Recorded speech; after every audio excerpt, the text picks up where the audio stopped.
getting you the summary on it. Yeah. Evel Knievel's son, Robbie, passed away. Robbie Knievel was only 60 years old. Now, he had cancer.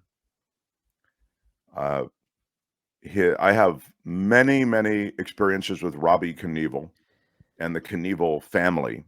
Yeah, And the didn't you reason, host that show on Fox, Mark, with Robbie? yeah, I hosted all of his jumps on Fox, and he used to do a lot of them. He jumped a part of the Grand Canyon. That was interesting. I'll double back to tell you about that in a second. And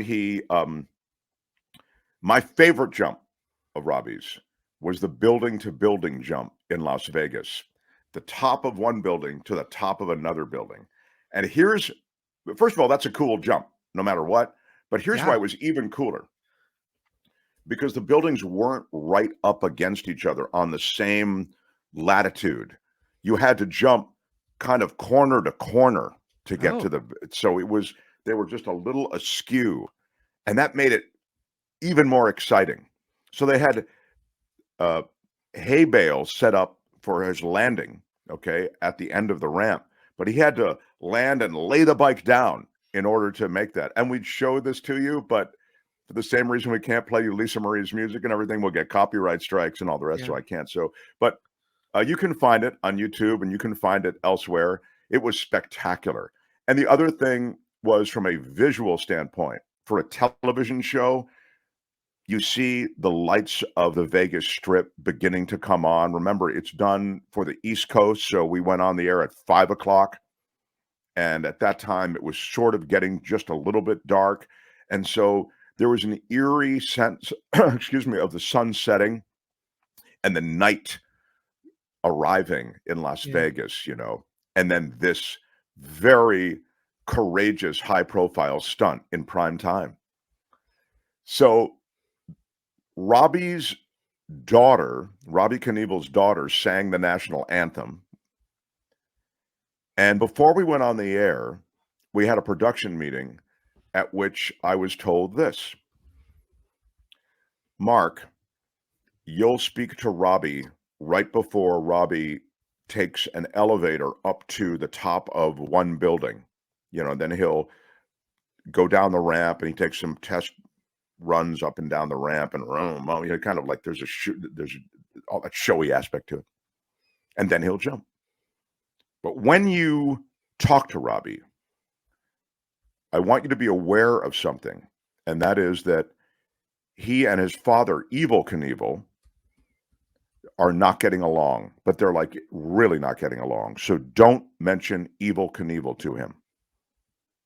And that was a good thing to hear, because you could say, well, your dad, Evel Knievel, did many things, but he never jumped building a building. Or you could say, I know your dad, Evel Knievel, is watching, in Utah today, or wherever he was, Idaho. I forget where Evel Knievel was living at the time. Maybe California. And but I didn't. I thought, okay, I got that. Good. Then they do a bunch of other stuff about, what happens if he dies. They have all kinds of contingency things. If he dies, we go to a live shot and we go to commercial. So, literally, they go through this stuff. I know. So that's a production meeting.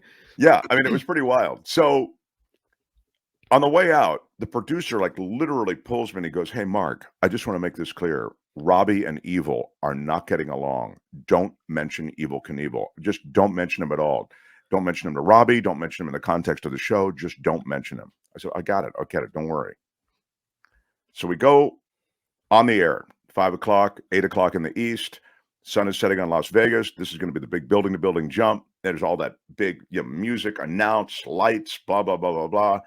And then you set up all of the different scenarios. We had these tape pieces that roll in. What if he's too short? His bike will hit and he'll go tumbling down to the Vegas Strip. What if he overshoots it?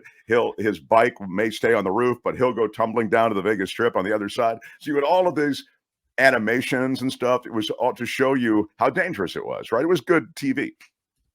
So then Robbie comes out, I don't know, maybe a half hour into the show. His daughter sings the national anthem. He comes out and he's in white leathers with the stars and stripes. Okay, this is Robbie Knievel, who just passed away. And he looks great. He looks like Captain Robbie Knievel, as he was called, Captain with a K. So he leaves and begins his walk, and they go to commercial. And during the commercial break, he's walking to me.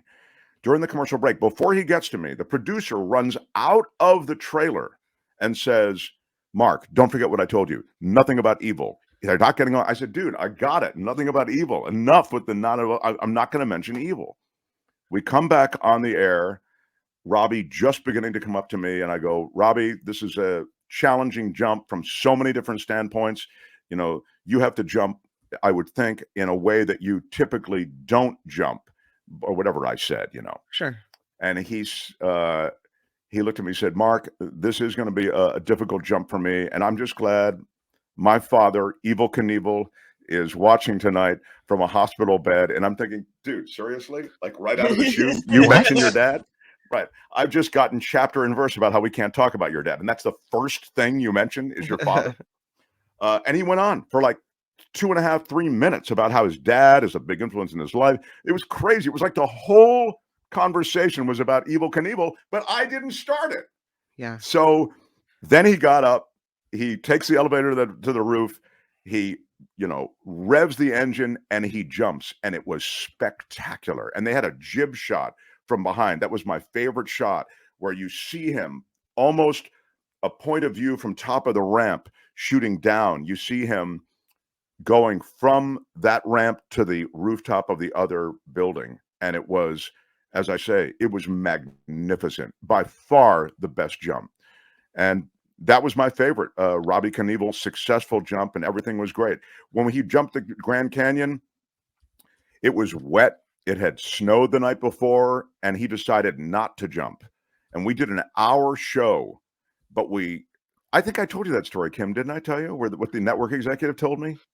No. He comes in and he says, "It's just me and the network executive." And this is like 15 minutes before we're going to go on. And we have, it was me and, Susie Colbert. She does the NFL on Fox, I think now, or isn't she NFL on Fox, Albert, or she ESPN? Yeah, she's ESPN. been on ESPN. I remember her on NBC also. She's she was like every major network. She was like the reporter that you throw out to, like she's standing at the ramps going, "Susie, let's check in on the how the ramps are, because Robbie has got to make this very difficult jump, and the ramps have been damp, and let's go to Susie Colbert." And she goes, "Well, the ramps have been wet overnight, but they're starting to dry out," whatever she said. So it's just me and the network executive as he walks in, and he says, "Mark, Robbie Knievel has decided he's not going to jump. He feels the ramps are slick, and it's too risky. But we have a show to do. So we're going to do an hour, and you cannot say that Robbie is going to jump, because that would be a lie. We know that Robbie is not going to jump. And you cannot say that he's not going to jump, because if you say Robbie's not going to jump, even though we know he's not going to jump, no one will watch." And then he took a pause. I'll never forget it. Tom Sheets is the guy's name. He's great. And he leans over and he pats me on the side of my shoulder, like right here, and he goes, "So good luck." And so you had to tiptoe and dance around it all night. Yeah. It was actually really it was interesting. In a way, it was easy for most of you just never said anything. You talked about the conditions. You talked about how the conditions threaten whether or not he's going to jump. Right. You could see with conditions like this how someone would not necessarily be anxious to jump, maybe blah blah blah blah. You talk about all of these different things, but we just you have to be smart about it. Yeah. Anyway, but Robbie was he lived hard for sure. He was a drinker, and he played guitar on top of one of the mobile homes they set up this kind of base camp.